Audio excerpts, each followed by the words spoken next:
teoría con la que mucha gente se identifica, pero que, en mi opinión, se está vaciando de sentido, o muchas de las personas que la utilizan ya ni siquiera saben lo que quieren decir cuando están definiéndose de esta manera. Es la categoría de progresista, con la que mucha gente se identifica.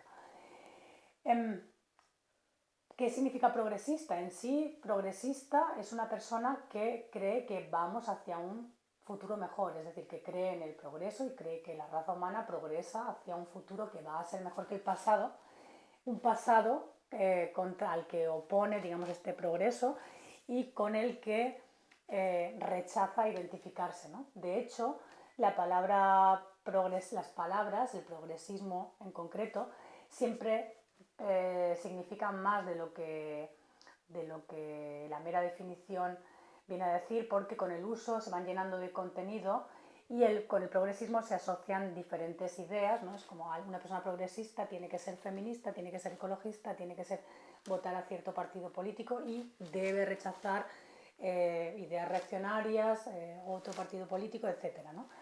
Esto son suposiciones que el que más y el que menos tiene interiorizadas inconscientemente, y entonces cuando nos definimos como progresistas estamos queriendo decir soy esta persona, ¿no? Tengo todos estos valores. Muchas veces sin replantearnos lo que estamos diciendo, porque el progreso, a medida que vamos viendo lo que va significando, nos puede mostrar también su lado oscuro y podría ser necesario en algún momento replantearnos la manera en la que nos definimos. Esto lo digo porque a veces, hablando con gente que se define de progresista, me doy cuenta de que en el fondo en muchos aspectos no son tan progresistas, pero que les costaría mucho admitirlo porque enseguida se verían acercarse a un polo que rechazan fervientemente, de una manera irracional también, al igual que la definición funciona de una manera casi heredada y muchas veces irracional.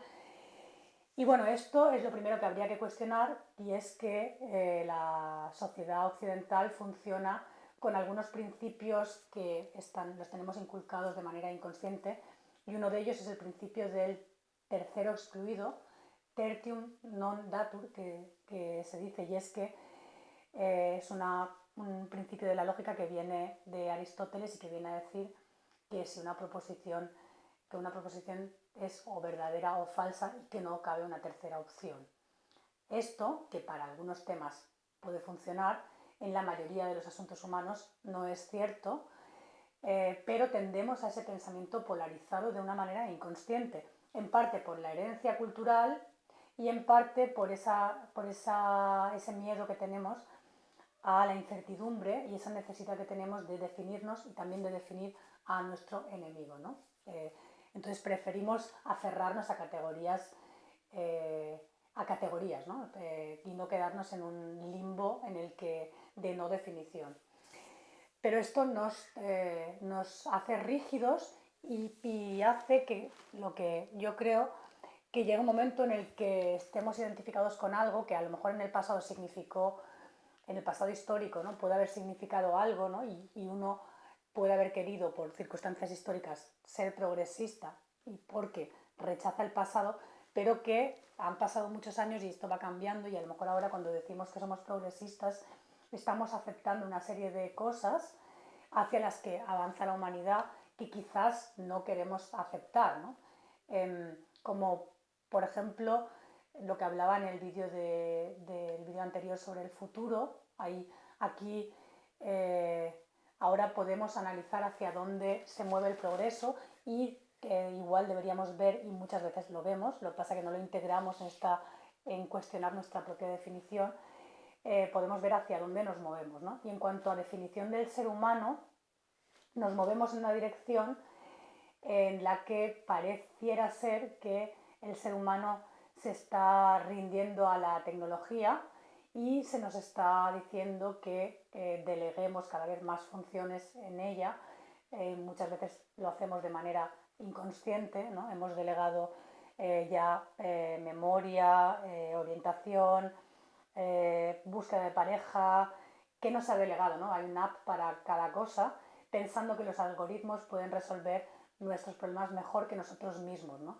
Lo cual no es cierto y por otra parte es una pérdida de la que no somos conscientes, ¿no? Y muchas veces si nos planteamos esto ni siquiera estamos de acuerdo con ello.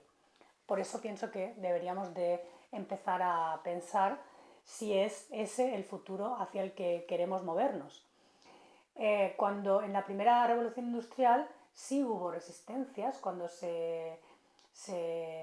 las máquinas empezaron a sustituir al hombre en el trabajo, hubo movimientos de obreros que las destrozaban por miedo a perder el trabajo y sin embargo poco a poco estos movimientos brillan por su ausencia.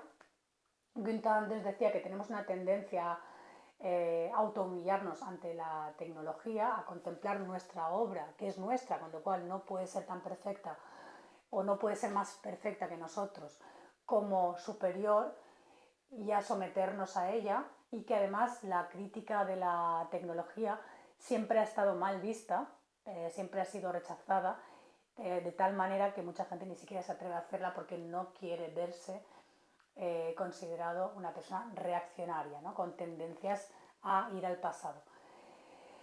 Bueno, no me quiero extender más en este tema porque las ideas fundamentales vienen a ser estas, como a la hora la necesidad de replantearnos cómo nos definimos, lo que estamos diciendo cuando decimos que somos de determinada manera, qué asociaciones inconscientes tenemos con estas definiciones y si la única alternativa de dejar de definirnos de una manera determinada es definirnos de otra, ¿no? Habría que mantenerse un poco en esa incertidumbre que nos cuesta tanto.